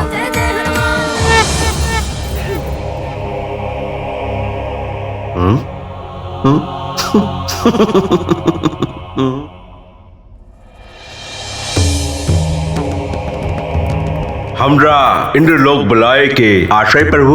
हनुमान जी, आज रहुआ ये ना समझ उपद्रवी और बुद्धिहीन मानव के कारण सब लोगन के देव शक्ति के उपहास उड़ौनी। अरे जवान उत्पाती मानव स्वर्ग लोक के शांति के अशांति में बदल देहलस, ओकनी के रक्षा करता नहीं। नहीं भगवान जी। जौन धूर्त मानव मिथ्या पे मिथ्या बोल ली सा, ओहनी के रक्षा कहीं नहीं। जौन उदंड मानव हमनी देवगण के मूर्ख समझे के भूल कैली, ओखनी के रक्षा कैनी। जौन भ्रष्ट बुद्धि स्वर्ग लोक में उपद्रव मचैली सन, ओकनी के रक्षा कैनी। जौन कर्महीन मानव स्वर्ग लोक के नर्क लोक में बदले के कोशिश कैलक, ओकनी के रक्षा कैनी। हनुमान जी, ये तीनों उपद्रवी हमार गदा हमार यमफास के स्पर्श करके उपद्रव मचौली। रहुआ ओकर रक्षा करता नहीं। मनुष्य हो के स्वर्ग लोक में अप्सरा के अपमान कैनी सर। अरे ऐसा दुष्ट आत्मा के तो रहुआ के दंडित करे के चाहिए। दंडित करे के चाहिए, दंडित करे के चाहिए। अरे नहीं हनुमान जी। अच्छा जी, अब हम पूछनी है। रउआ सबे पार्टी बना के हमने के खिलाफ हमारे हनुमान जी का भड़कावत बनी जा। हाँ, इंद्रदेव जी, वाह बहुत बढ़िया। हाँ, इंद्र भगवान, रउआ हमनी के गलती तो हनुमान जी के बता दिले, बाकी आपन गलती भी बताई लोग। सुन ली हनुमान जी, के सच बोल के गलत बा। हाँ, कबो हवा फेंकता लोग, कबो पानी फेंकता लोग, कबो आग फेंकता लोग। रउआ बताई कि कोनो बात भइल? एकदम सही बोलू हैं? ये सबे मिल के हमनी के मुआवे के कोशिश करन त कौनो बात नहीं खे। हमनी के अपने हनुमान जी से मदद मांग लेनी त रउआ सबे में खलबली काहे मच गइल जी? ए यमराज जी, अरे आपके हम लोग से निमन था हमार नैहर है। जब हम नैहर जानी ना, कैसे फटाक से चाय बन के आ जाला। बाकी रहुआ यही जो चिल्लात रह गई नी, और केहू एक लोटा पानी ना पूछल। आज हमने के तीनों साथ में तो मिल के ना रउआ सबे के कोल पोल पट्टी आज अपने हनुमान जी के सामने खोले सन। आवासन। हाँ, हे हनुमान जी, हमनी के जवन कहे सन, तवन सच कहे सन, सच शिवा कुछ न कहे सन। हम बतानी, एजा बैठल बाड़े ना वरुण देव हमरा ऊपर पानी फेंक ले। हाँ हनुमान जी, और सुनी, हाय वायु देव जी और पिताजी होके हमने के ऊपर हवा फेंक ले। रउए बताई। हाँ, और हाय जन छुड़िया लेके बैठल बाड़े अग्नि देव। आज इन्हों कम नहीं खा। अरे हमनी के ऊपर आग बरसात रहे। हाँ, वो देखी जे कोने में खड़ा बाड़े चित्रगुप्त जी, हमनी के आंखों बट के भागत काहे बानी जी? गलती कइले बाड़े, इसे भागत है ना। हाँ, काहे भागत नहीं? अरे भाई सूरज देव ना हमनी के ऊपर गर्मी बरसौले। और ये चंद्रदेव हमरा के जान लगावत रहलन। हाँ हनुमान जी, ई सब जाना लोग मिलके हमनी के खिलाफ षड्यंत्र करत रहलन प्रभु। नारायण। हे देवियों, आप सब लोग मिलके देवतागण के साथ ऐसा व्यवहार करता नहीं। बिल्कुल शोभा नहीं खे देत रहुआ सबके ना ना ना। अच्छा जी, वाह वाह वाह वाह वाह वाह। और रउआ हेने के बाद होने लगा के झगड़ा करावल ई शोभा दे लगा। हाँ हाँ बोली बोली बोलत का नहीं खा। अरे बोली, मुहुआ में दही जमल बा। हनुमान जी, रउआ ये धूर्त कपटी चालबाजी लोगन के बात ना सुनी। अरे ऐसे कैसे ना सुनिए जी? अरे हम 7 गो मंगन के भारा भखले बानी। पूछ ली हनुमान जी से, बता दी हनुमान जी तक। और हम 11 किलो लड्डू चढ़ावे के भारा भखले हैं, इहो पूछ ली। और रउआ लोग का कइले बानी तनी बताई तो। नारायण नारायण। प्रभु, आज से पहले स्वर्ग लोक में देवता और दानव के बीच में युद्ध होत रहा, और अब मानव और देवता लोग के बीच में युद्ध हो रहा बा। ये दृश्य तो कल्पना से परे बा प्रभु। नारायण नारायण। युद्ध करावे में कहीं न कहीं वीर बजरंग बली के भी बहुत बड़ा हाथ बा। हे समस्त देवतागण, हमके क्षमा करी, बाकी हम तो अपना प्रभु श्री राम के वचन से बंधल बानी। हाँ ए हनुमान जी, अरे इहे बतिया था यहाँ सभे के नइखे बुझाते हनुमान जी। अगर अपना संकट में कोनो भी भक्त हमरा के पुकारी तो हम अवश्य ओकर सहायता करब। हाँ, काहे ना करम, रउआ करही के पड़ी। तबे नु हनुमान चालीसा में लिखल बा कि संकट कटे मिटे सब पीरा, जो सुमिरे हनुमत बलबीरा।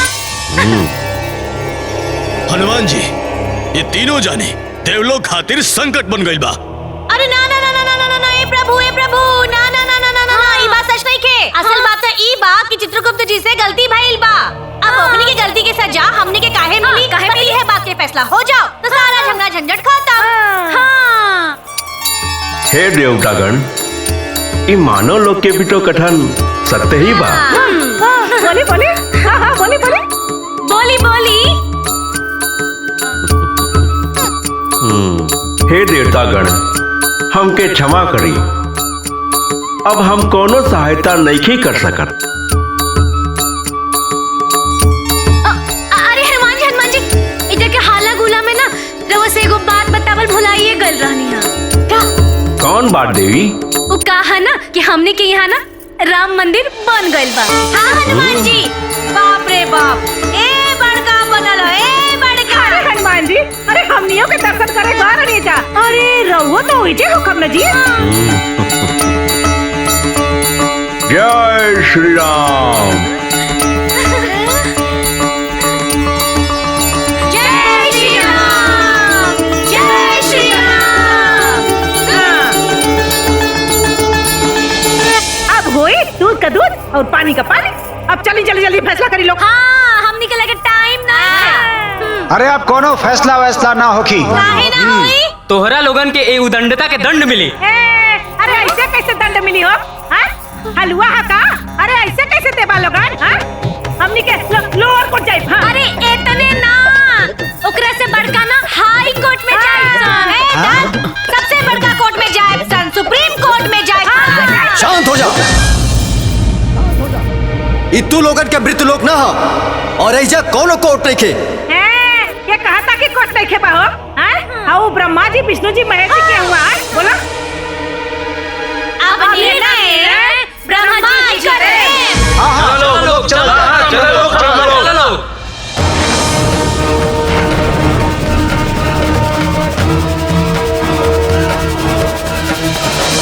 ओम ब्रह्मणे नमः।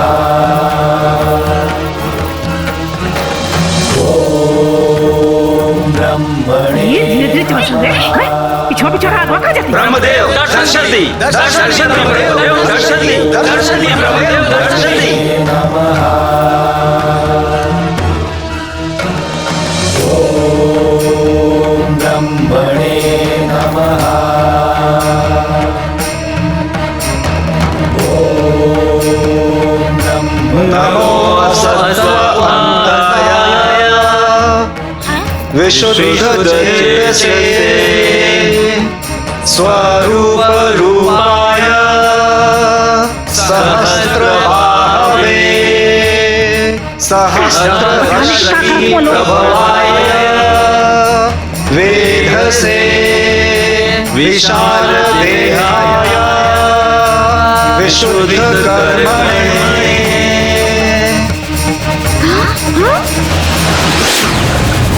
प्रणाम ब्रह्मदेव।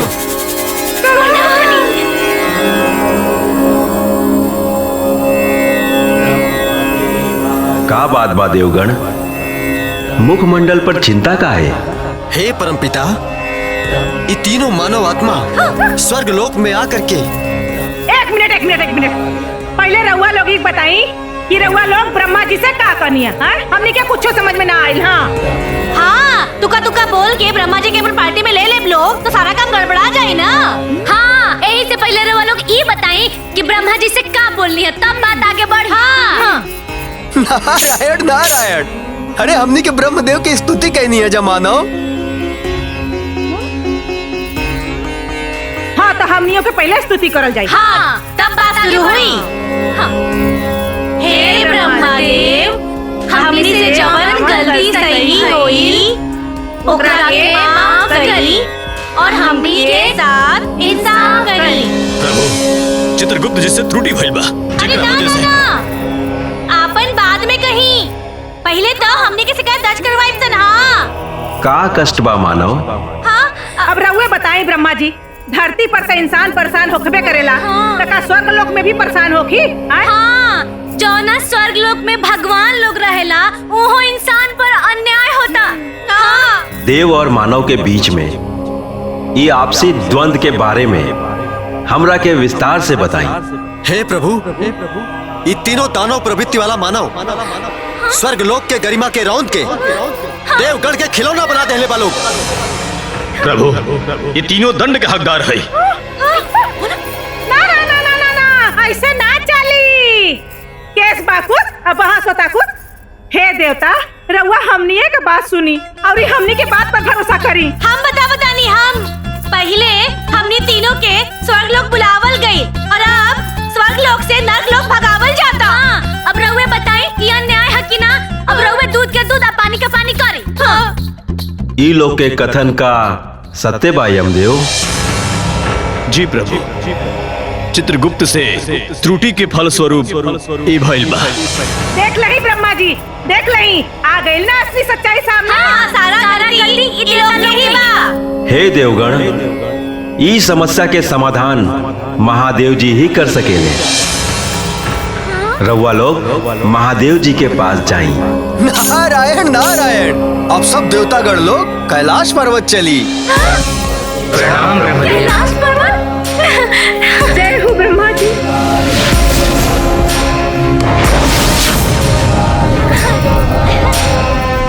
चल गए ले।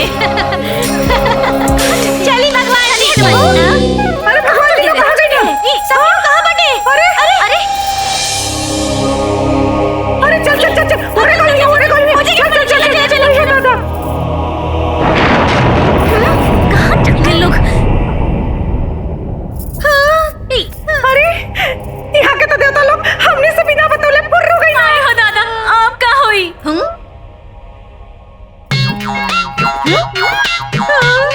कहीं देवता लोग शंकर जी के अपन पार्टी में ले लेता। चलो खो जा। अरे दुश्मन बा, ओइसे चलो। अरे बाप रे बाप, का हो? यही जाना। ओही जा चलो, ओही जा। हाँ, ओही जा चलो। जल्दी से चलो, चलो जल्दी। अरे देवता लोग, काहे कतहु जाई लोग? ई थमनिया के होई। मानव, ये असंभव बा, संभव। काहे संभव बा? इहे मुंह ब्रह्मा जी के सामने काहे ना खुलल रहे? हाँ। तोहरा लोगिन के धूर्तता से हर जगह विजय प्राप्त ना होई। ए वायुदेव जी, एगो कहावत सुन ले बानी कि सत्य परेशान हो सकेला, लेकिन पराजित नहीं। नारायण नारायण, ई मानव लोग देवतागढ़ के संगत पाके देवता लोग के भाषा बोले लगल बा लोग। हे देवर्षि, हम बहुत मानव आत्मा देखनी, लेकिन ऐसा मिथ्याभाषी और हठी न देखनी। हाँ, अब रउआ लोग हारत आनी तो इल्जाम हमनिए पर लाद ओसे कोनो बात ना। ए दुश्मनवा, भले नून रोटी खाएंगे, बाकी स्वर्ग में जिंदगी बिताएंगे। ठीक है, ठीक है।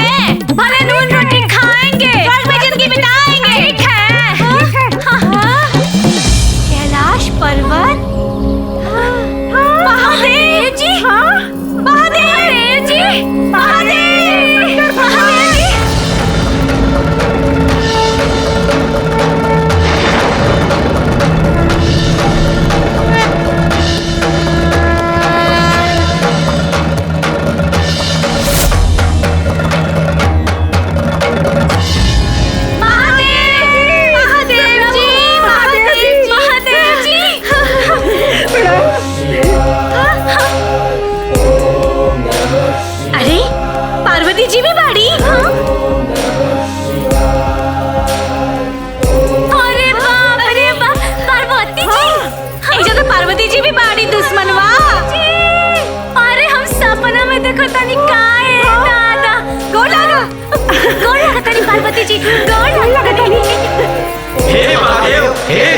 पार्वती हम देवगण के प्रणाम स्वीकार करें। हे नीलकंठ, हमनी विकट समस्या में पड़ गए बानी सन। अरे एक मिनट, अरे रउआ लोग तो रोज मिलत जुलत रहिले। अरे हमनी के बातचीत कर लेवे दी ना। हे भगवान जी, हमनी के ना शंकर भगवान के फोटो में ही देखले रहनी जा, आज साक्षात दर्शन हो गइल हो दादा। तब पहले हमनी के पूजा पाठ कर लेवे दिलो, ओकरा बाद कोनो बातचीत हो। अरे मनुष्य लोग, ये मृत्यु लोग ना हो। अरे युवराज जी, रउआ तो चुप्पे रही जी। बाजी देवता होके पूजा पाठ में अड़ंगा लगावता नहीं। हाँ, ए इंद्र भगवान, अब ना सच्चे मन से हमने की पूजा में भाग ली बस। हाँ, नमः पार्वती।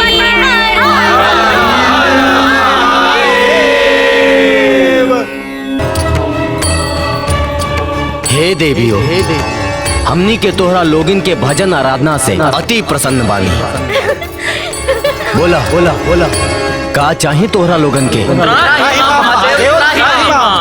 ऐसा मत करी, ना तो बहुत बड़ा अनर्थ हो जाए महादेव। काहे देवराज इंद्र? देवी पार्वती माँ, ये तीनों मानव पहले से ही यम लोक से लेके देवलोक तक उदंड मचा के रख ले बड़े। और यदि राव आशीष मिल जाई तई लोग तो हमारे सिंहासन हथियाले हैं प्रभु। अरे नाना पार्वती जी, नाना, अरे हमनी के गद्दी पद्दी कुछ का लालच नहीं के, ये सब लोग झूठ बोलता। हाँ पार्वती जी, रउआ ना न्याय अन्याय पे विचार करके फैसला कर दी। हाँ, ओकरा बाद सारा हो हल्ला झगड़ा झंझट खत्म। आखिर का निर्णय करेगे बा? हे शंकर भगवान, जान जाए जे पहले ये लोग हमनी के स्वर्ग लोक ले आई। और फिर कहा था कि चित्रगुप्त जी से गलती हो गई, अब नरक लोक जा। हाँ, रउए बताई चित्रगुप्त जी गलती कइले और सजा हमनी के काहे मिली? हे शिव शंभु, ये लोगन के तर्कहीन बात और दुष्टता से हमनी परेशान हो गइल बानी सन। इंद्रदेव, नारी के सम्मान करी।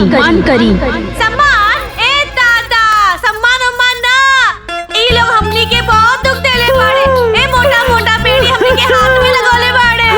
अरे पार्वती जी, अरे जान जाए जे जब इतनियों से मन ना भरल तो ये सब लोग मिल के हमनी के आग से, पानी से, हवा से, बयार से सतावल लोग हैं।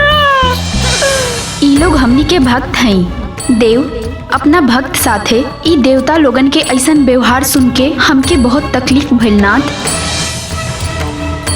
हाँ ये पार्वती जी, अरे एगो रहुए बानी जौन इतना बड़का स्वर्ग लोक में हमनी के दर्द बुझले बानी, बाकी सब लोग का दुश्मने बा। पार्वती जी जय हो, महादेव की जय हो। गलत करे वाला के दंड मिले के चाहिए महादेव, चाहे वो देव होखे या मानव। ई का हो रहल बा प्रभु? देवी पार्वती के समझाई और हमनी के मदद करी महादेव, मदद करी हमनी के।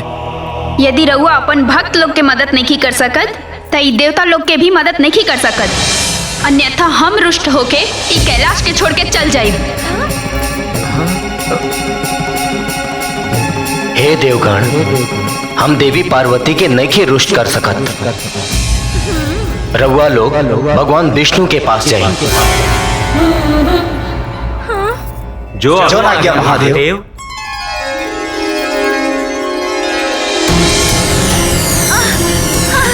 अरे भाई रे मैं, अरे नारायण नारायण, आपका हुई देवराज इंद्र। महादेव और माता पार्वती तो और मदद करे से मना कर दिया लोग।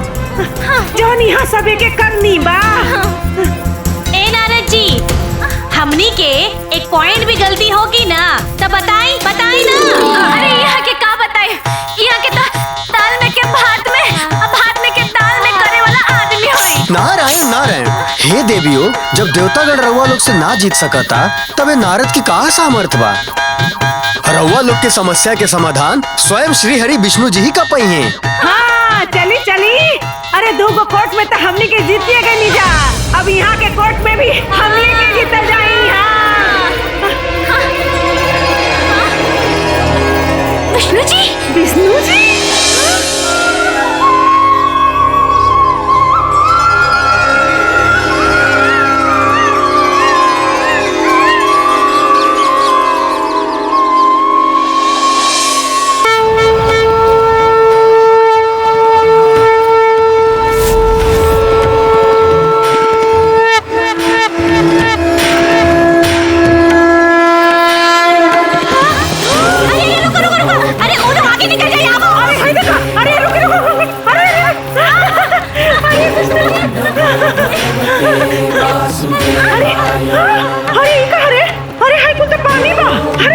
तो बुढ़ते नहीं करे।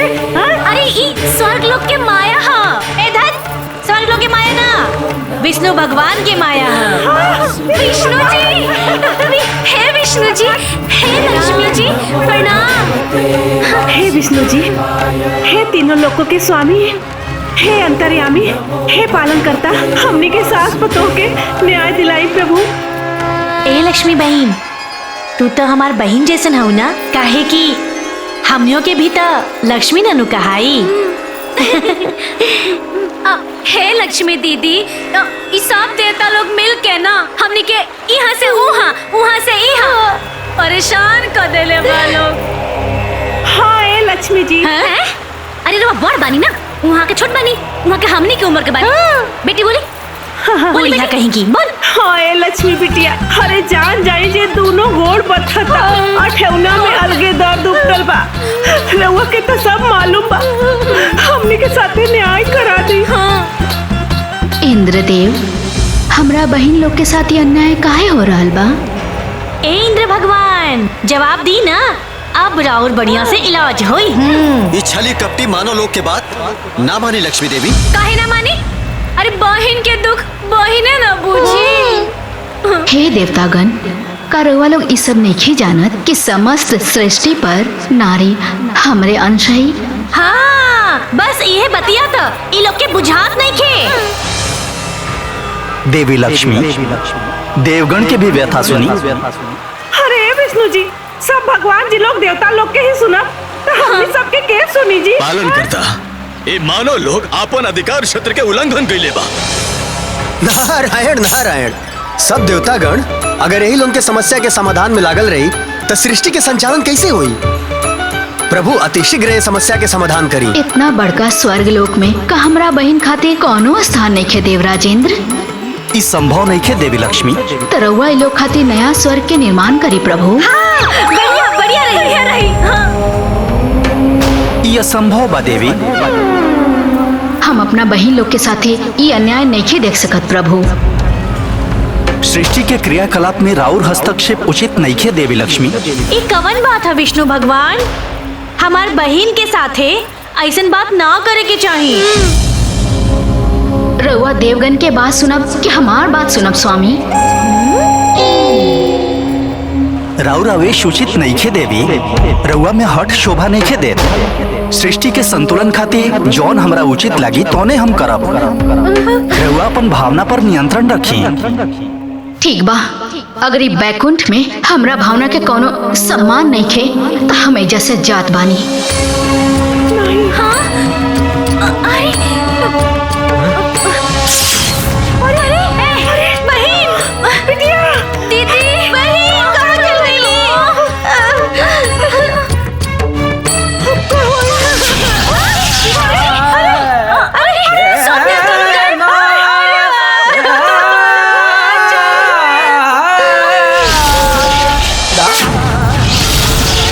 परमपिता परमेश्वर, हे पालनहार, हम तो बड़ा दुविधा भी पड़ गए बानी। काहे देवराजेंद्र? ई मानव के चलते देवी लक्ष्मी रुष्ट होके बैकुंठ छोड़ के चल गई नी। नारायण नारायण, देवराज राउर चिंता व्यर्थ बाटे। देवी लक्ष्मी कभी भी श्रीमन नारायण के छोड़ के जा ही नहीं सकेली। हे तीनों लोक के स्वामी श्री सच्चिदानंद भगवान, हरि विष्णु, इस सास बहु रूपी कंकट से हमने देवलोक के मुक्ति दिलाई, इस स्वर्ग लोक के बचाई प्रभु। हाँ प्रभु, बचाई स्वर्ग लोक के बचाई प्रभु। देवराजेंद्र, यमदेव और समस्त देवतागण, रउआ सभे के तीनों सास बहू के नरक भेजे के विचार त्यागे के पड़ी। पालन करता, फिर एक समाधान का बा? ई मानव के इनकर माया जाल में उलझा दी लोग और ई लोग के वापस मृत्यु लोक भेज दी। बाकी कैसे संभव है प्रभु? एक बार मृत्यु के बाद पुनः वो आत्मा वो शरीर में कैसे प्रवेश करी? ई तो नियम के विपरीत बा। जब हमार सहमति बा त राउर चिंता व्यर्थ बा चित्रगुप्त जी। जवन आज्ञा प्रभु। हे महामाया प्रकट होखी। प्रणाम श्री हरि। प्रणाम देवगण। का आज्ञा बा प्रभु? हे महामाया, इस सास बहू के ऊपर अपन माया फैलाई, ओकनी के परिवार के विलाप सुनाई, ताकि ये स्वर्ग के इस सास बहू के उत्पात से मुक्ति मिल सके। जौन आज्ञा प्रभु।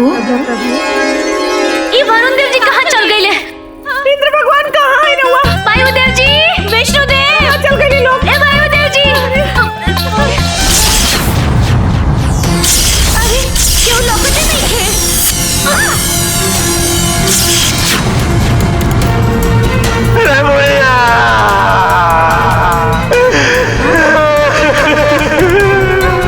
हमके रोवे की आवाज आवता।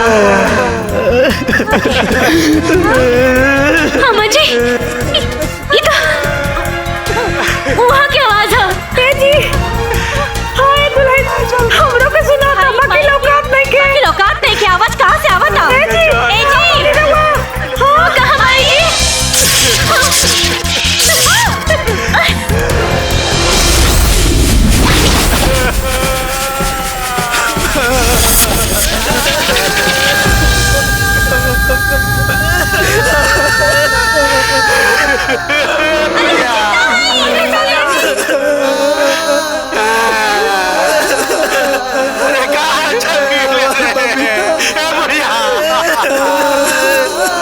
हमरे शरीर तक काहे उठा लेला?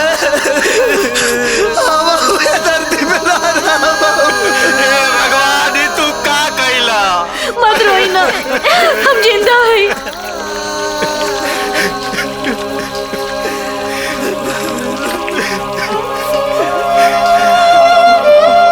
ए जो ऊपर देखी, ए दुश्मनवा, लगता ए लोग के हमने के आवाज सुनाई नहीं के दे, सुनाई नहीं के।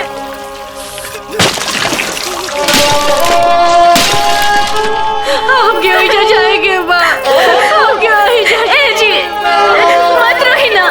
माई यमराज जी कहाँ बनी है? पनिया वाला भगवान जी है, इंद्र भगवान जी कहाँ बनी रहुआ?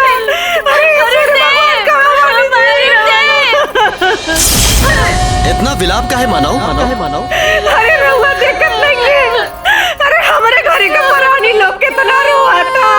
हमने के कितना चिल्लात बानी, बाकी कहीं सुनते ही नहीं के। नहीं यमराज जी, ये लोग हमने के बात सुनत कहीं नहीं के। देखी ना, ये लोग रो रो के बुरा हाल हो गइल बा। तो हमने के नीचे भेज देना। वो मृत्यु लोक, स्वर्ग लोक के आवाज मृत्यु लोक तक ना पहुँचे। तो हमने के नीचे भेज देना। वो लोग की रावत नहीं की देख सकत। भेज दी ना हमने के। हे इंद्र भगवान, हमने के नीचे भेज दी। देखी ना, ये लोग रो रो के बुरा हाल हो गइल बाटे। अब तेलों के शरीर के मुखाग्नि देवे जाता लोग।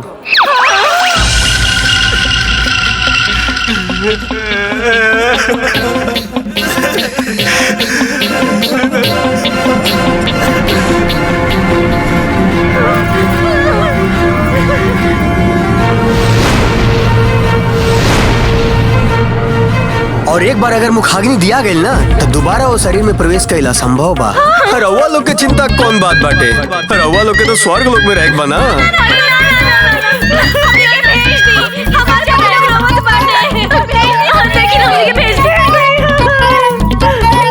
ठीक बा, हम तो हनी लोग के मनोकामना पूरा करा था।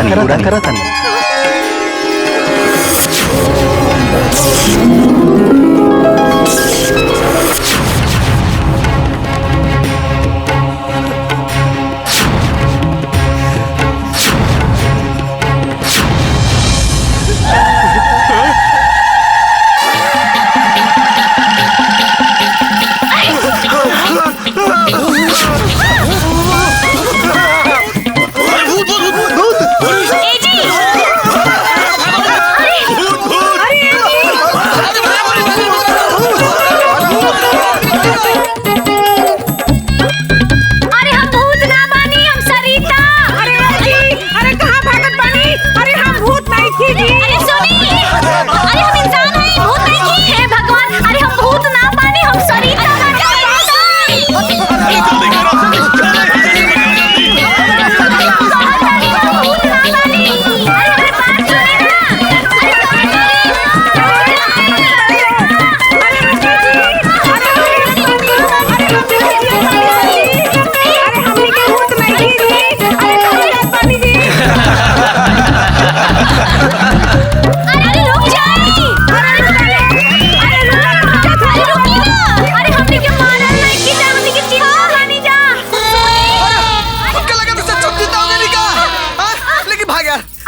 कैसे?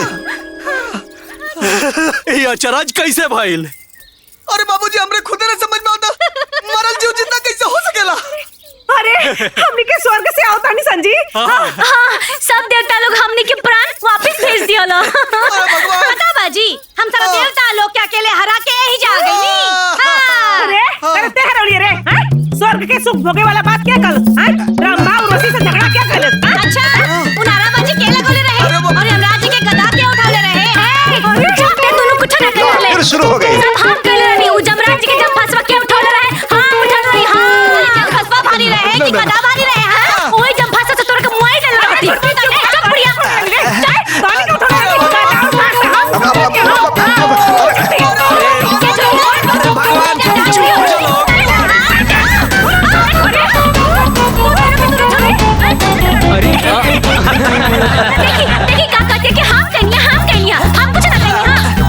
हे देवराज, ये सास बहू तो फिर से झगड़ा करे लगली। हमरा तो यही समझ में नहीं क्या आवत कि पृथ्वी लोग पर लोग के द्वंद के सुलझावत हुई। जब हमनी के देवता होके ये झगड़ा के बर्दाश्त ना कर पौनी तो मनुष्य सब कैसे बर्दाश्त करत होके? एक पीछे के रहस्य का बा प्रभु? दोनों ग्रही प्रभाव के दोस्त ना? कहीं ऐसा तो नहीं ना कि सास बहू के रिश्ता में कोनो ग्रहण दोष लग गई?